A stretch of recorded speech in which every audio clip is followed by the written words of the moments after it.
24 मार्च 2025 बाबा के महावाक्य। मीठे बच्चे, यह ज्ञान तुम्हें शीतल बनाता है। इस ज्ञान से काम क्रोध की आग खत्म हो जाती है। भक्ति से वह आग खत्म नहीं होती। प्रश्न, याद में मुख्य मेहनत कौन सी है? उत्तर, बाप की याद में बैठते समय देह भी याद न आए। आत्म अभिमानी बन बाप को याद करो, यही मेहनत है। इसमें ही विघ्न पड़ता है, क्योंकि आधा कल्प देह अभिमानी रहे हो। भक्ति माना ही देह की याद। ओम शांति। तुम बच्चे जानते हो, याद के लिए एकांत की बहुत जरूरत है। जितना तुम एकांत व शांत में बाप की याद में रह सकते हो, उतना झुंड में नहीं रह सकते हो। स्कूल में भी बच्चे पढ़ते हैं तो एकांत में जाकर स्टडी करते हैं। इसमें भी एकांत चाहिए। घूमने जाते हो तो उसमें भी याद की यात्रा मुख्य है। पढ़ाई तो बिल्कुल सहज है, क्योंकि आधा कल्प माया का राज्य आने से ही तुम देह अभिमानी बनते हो। पहला शत्रु है देह अभिमान। बाप को याद करने के बदले देह को याद कर लेते हैं। इसको देह का अहंकार कहा जाता है। यहाँ तुम बच्चों को कहा जाता है, आत्म अभिमानी बनो। इसमें ही मेहनत लगती है। अब भक्ति तो छूटी, भक्ति होती ही है शरीर के साथ। तीर्थों आदि पर शरीर को ले जाना पड़ता है। दर्शन करना है, यह करना है, शरीर को जाना पड़े। यहाँ तुमको यही चिंतन करना है कि हम आत्मा हैं, हमको परमपिता परमात्मा बाप को याद करना है। बस जितना याद करेंगे तो पाप कट जाएंगे। भक्ति मार्ग में तो कभी पाप करते नहीं हैं। कोई बूढ़े आदि होते हैं तो अंदर में यह वहम होता है, हम भक्ति नहीं करेंगे तो नुकसान होगा, नास्तिक बन जाएंगे। भक्ति की जैसे आग लगी हुई है और ज्ञान में है शीतलता। इसमें काम क्रोध की आग खत्म हो जाती है। भक्ति मार्ग में मनुष्य कितनी भावना रखते हैं, मेहनत करते हैं। समझो बद्रीनाथ पर गए, मोती का साक्षात्कार हुआ, फिर क्या? झट भावना बन जाती है। फिर बद्रीनाथ के सिवाय और कोई की याद बुद्धि में नहीं रहती। आगे तो पैदल जाते थे। बाप कहते हैं, मैं अल्प काल के लिए मनोकामना पूरी कर देता हूँ, साक्षात्कार कराता हूँ, बाकी मैं इनसे मिलता नहीं हूँ। मेरे बिगर वर्षा थोड़ी मिलेगा। वर्षा तो तुमको मेरे से ही मिलना है ना। यह तो सभी देहधारी हैं।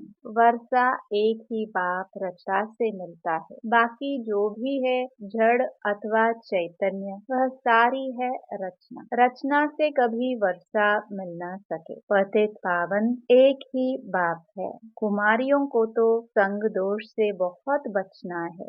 बाप कहते हैं, इस पतित पने से तुम आदि मध्य अंत दुख पाते हो। अभी सब हैं पतित, तुम्हें अभी पावन बनना है। निराकार बाप ही आकर तुमको पढ़ाते हैं। ऐसे कभी नहीं समझो कि ब्रह्मा पढ़ाते हैं। सबकी बुद्धि शिव बाबा तरफ रहनी चाहिए। शिव बाबा इन द्वारा पढ़ाते हैं। तुम दादियों को भी पढ़ाने वाला शिव बाबा है। उनकी क्या खातिरी करेंगे? तुम शिव बाबा के लिए अंगूर आम ले आते हो। शिव बाबा कहते हैं, मैं तो अभोक्ता हूँ, तुम बच्चों के लिए ही सब कुछ है। भक्तों ने भोग लगाया और बांट कर खाया, मैं थोड़े ही खाता हूँ। बाप कहते हैं, मैं तो आता ही हूँ तुम बच्चों को पढ़ाकर पावन बनाने। पावन बनकर तुम इतना ऊंच पद पाएंगे। मेरा धंधा यह है। कहते ही हैं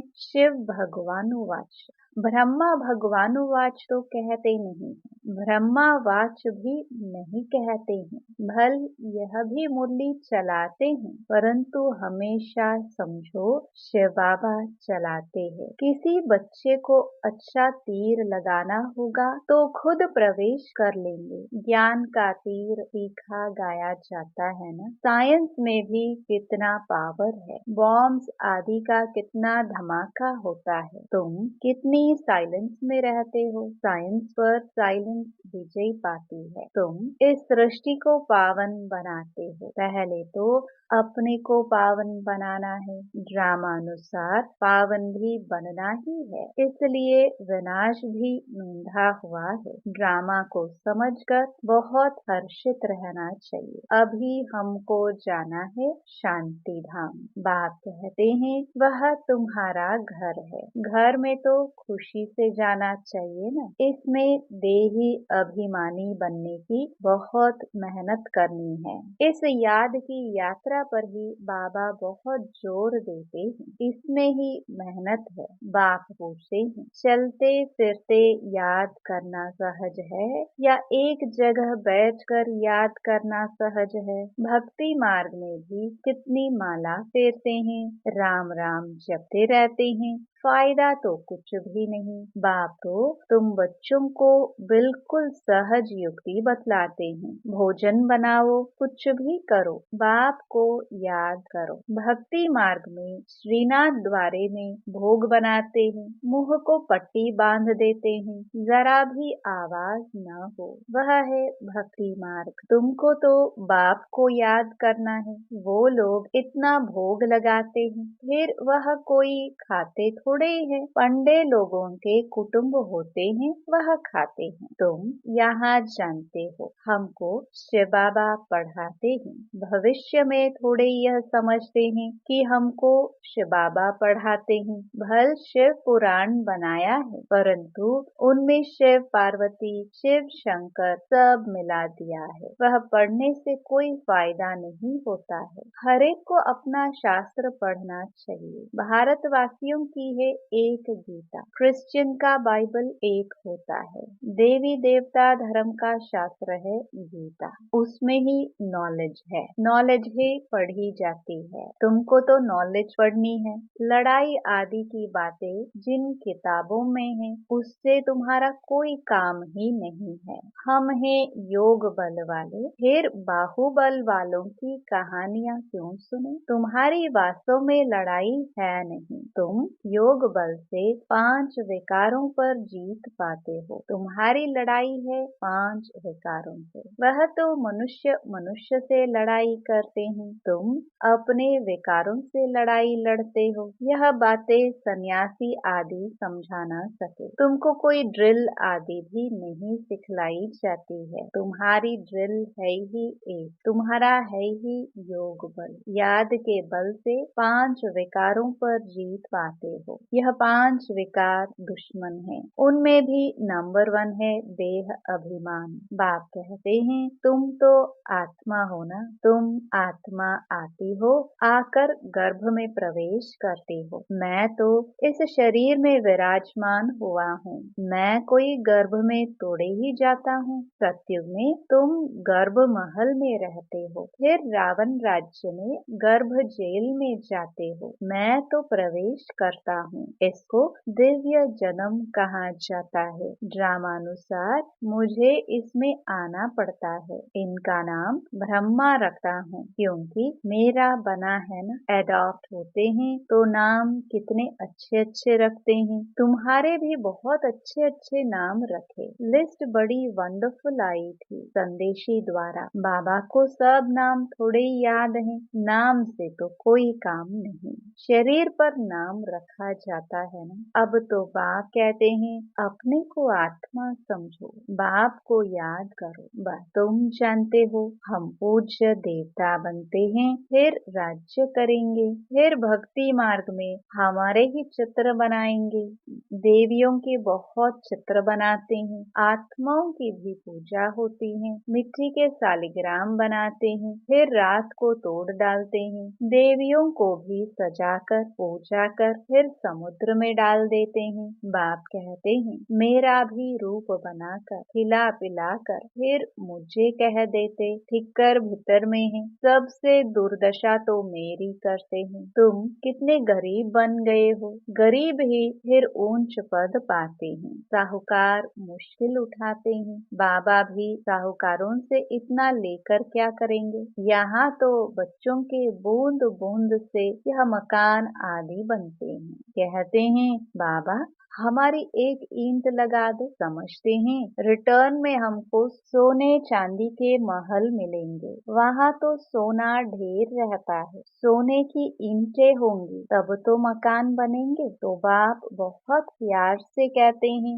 मीठे मीठे बच्चों अब मुझे याद करो। अब नाटक पूरा होता है। बाप गरीब बच्चों को साहूकार बनने की युक्ति बताते हैं। मीठे बच्चे तुम्हारे पास जो कुछ भी है ट्रांसफर कर दो। यहाँ तो कुछ भी रहना नहीं है। यहाँ जो ट्रांसफर करेंगे वह नई दुनिया में तुमको 100 गुना होकर मिलेगा। बाबा कुछ मांगते नहीं है, वह तो दाता है। यह युक्ति बताई जाती है। यहाँ तो सब मिट्टी में मिल जाना है। कुछ ट्रांसफर कर देंगे तो तुमको नई दुनिया में मिलेगा। इस पुरानी दुनिया के विनाश का समय है। यह कुछ भी काम में नहीं आएगा। इसलिए बाबा कहते हैं घर घर में यूनिवर्सिटी कम हॉस्पिटल खोलो जिससे हेल्थ और वेल्थ मिलेगी। यही मुख्य है। अच्छा मीठे मीठे सिखिलदे बच्चों प्रति माता पिता बाप दादा का याद और गुड मॉर्निंग। रूहानी बाप की रूहानी बच्चों को नमस्ते। रात्रि क्लास 12 मार्च 1968। इस समय तुम गरीब साधारण माताएं पुरुषार्थ करके ऊंच पद पा लेती हो। यज्ञ में मदद आदि भी माताएं बहुत करती हैं। पुरुष बहुत थोड़े हैं जो मददगार बनते हैं। माताओं को वारिपने का नशा नहीं रहता। वह बीज बोती रहती, अपना जीवन बनाती रहती। तुम्हारा ज्ञान है यथार्थ, बाकी है भक्ति। रूहानी बाप ही आकर ज्ञान देते हैं। बाप को समझे तो बाप से वर्षा जरूर ले दे। तुमको बाप पुरुषार्थ कराते रहते हैं, समझाते रहते हैं। टाइम वेस्ट मत करो। बाप जानते हैं कोई अच्छे पुरुषार्थी है, कोई मीडियम, कोई थर्ड। बाबा से पूछे तो बाबा झट बता दे तुम फर्स्ट हो या सेकंड हो या थर्ड हो। किसको ज्ञान नहीं देते हो तो थर्ड क्लास ठहरे। सबूत नहीं देते तो बाप जरूर कहेंगे ना। भगवान आकर जो ज्ञान सिखलाते हैं वो फिर प्राय लोप हो जाता है। यह किसको भी पता नहीं है। ड्रामा के प्लान अनुसार यह भक्ति मार्ग है। इनसे कोई मुझे प्राप्त नहीं कर सकता। सत्युग में कोई जा नहीं सकता। अभी तुम बच्चे पुरुषार्थ कर रहे हो। कल्प पहले मिसल जितना जिसने पुरुषार्थ किया है उतना करते रहते हैं। बाप समझ सकते हैं अपना कल्याण कौन कर रहे हैं। बाप तो कहेंगे रोज इन लक्ष्मी नारायण के चित्र के आगे आकर बैठो। बाबा आपकी श्रीमत पर यह वर्षा हम जरूर लेंगे। आप सामान बनाने की सर्विस का शौक जरूर चाहिए। सेंटर्स वालों को भी लिखता हूँ कितने वर्ष पढ़े हो, किसको पढ़ा नहीं सकते हो तो बाकी पढ़े क्या हो। बच्चों की उन्नति तो करनी चाहिए ना। बुद्धि में सारा दिन सर्विस के ख्याल चलने चाहिए। तुम वानप्रस्थी हो ना। वानप्रस्थियों के भी आश्रम होते हैं। वानप्रस्थियों के पास जाना चाहिए। मरने के पहले लक्ष्य तो बता दो। वाणी से परे तुम्हारी आत्मा जाएगी कैसे। पतित आत्मा तो जा न सके। भगवानुवाच मामेकम याद करो तो तुम वानप्रस्थ में चले जाएंगे। बनारस में भी सर्विस ढेर है। बहुत साधु लोग काशीवास के लिए वहाँ रहते हैं। सारा दिन कहते रहते हैं शिव काशी विश्वनाथ गंगा। तुम्हारे अंदर में में सदैव खुशी की ताली बजती रहनी चाहिए। स्टूडेंट हो ना, सर्विस भी करते हैं, पढ़ते भी हैं, बाप को याद करना है, वर्षा लेना है। हम अब शिव बाबा के पास आते हैं। यह मन मनाभव है, परंतु बहुतों को याद रहती नहीं है। सारी झरमुई झजमुई करते रहते हैं। मूल बात है याद की। याद ही खुशी में लाएगी। सभी चाहते तो है कि विश्व में शांति हो। बाबा भी कहते हैं, उन्हें समझाओ कि विश्व में शांति अब स्थापन हो रही है। इसलिए बाबा लक्ष्मी नारायण के चित्र को जास्ती महत्व देते हैं। बोलो, यह दुनिया स्थापन हो रही है जहाँ सुख, शांति, पवित्रता सब था। सभी कहते हैं विश्व में शांति हो। प्राइज भी बहुतों को मिलती रहती है। वर्ल्ड में पीस स्थापन करने वाला तो मालिक होगा ना। इन्हों के राज्य में विश्व में शांति थी। एक भाषा, एक राज्य, एक धर्म था। बाकी सभी आत्माएं निराकारी दुनिया में थी। ऐसी दुनिया किसने स्थापन की थी? पीस किसने स्थापन की थी? फॉरेनर्स भी समझेंगे यह पैराडाइज था, इन्हों का राज्य था। वर्ल्ड में पीस तो अब स्थापन हो रही है। बाबा ने समझाया था, प्रभात फेरी में भी यह लक्ष्मी नारायण का चित्र निकालो, जो सभी के कानों में आवाज पड़े कि यह राज्य स्थापन हो रहा है। नरक का विनाश सामने खड़ा है। यह तो जानते हैं, ड्रामानुसार शायद देरी है। बड़ों बड़ों के तकदीर में अभी नहीं है, फिर भी बाबा पुरुषार्थ कराते रहते हैं। ड्रामानुसार सर्विस चल रही है। अच्छा, गुड नाइट। धारणा के लिए मुख्य सार। पहला, संग दोष से अपनी बहुत बहुत संभाल करनी है। कभी पतितों के संग में नहीं आना है। साइलेंस बल से इस सृष्टि को पावन बनाने की सेवा करनी है। दूसरा, ड्रामा को अच्छी तरह समझकर हर्षित रहना है। अपना सब कुछ नई दुनिया के लिए ट्रांसफर करना है। वरदान, बाप द्वारा सफलता का तिलक प्राप्त करने वाले सदा आज्ञाकारी दिल तख्त नशीन भव। भाग्य विधाता बाप रोज अमृत वेले अपने आज्ञाकारी बच्चों को सफलता का तिलक लगाते हैं। आज्ञाकारी ब्राह्मण बच्चे कभी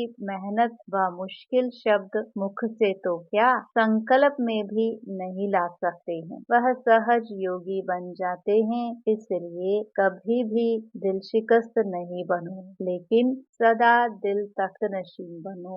रहम दिल बनो। अहम भाव और वहम भाव को समाप्त करो। स्लोगन, विश्व परिवर्तन की डेट नहीं सोचो, स्वयं के परिवर्तन की घड़ी निश्चित करो। अव्यक्त इशारे, सत्यता और सभ्यता रूपी कल्चर को अपनाओ। जो प्योरिटी की पर्सनालिटी से संपन्न रॉयल आत्माएं हैं, उन्हें सभ्यता की देवी कहा जाता है। उनमें क्रोध विकार की इम्प्योरिटी भी नहीं हो सकती। क्रोध का सूक्ष्म रूप ईर्ष्या, द्वेष, घृणा भी अगर अंदर में है तो वह भी अग्नि है, तो अंदर ही अंदर जलाती है। बाहर से लाल पीला नहीं होता, लेकिन काला होता है। तो अब इस कालेपन को समाप्त कर सच्ची और साफ बनो। ओम शांति।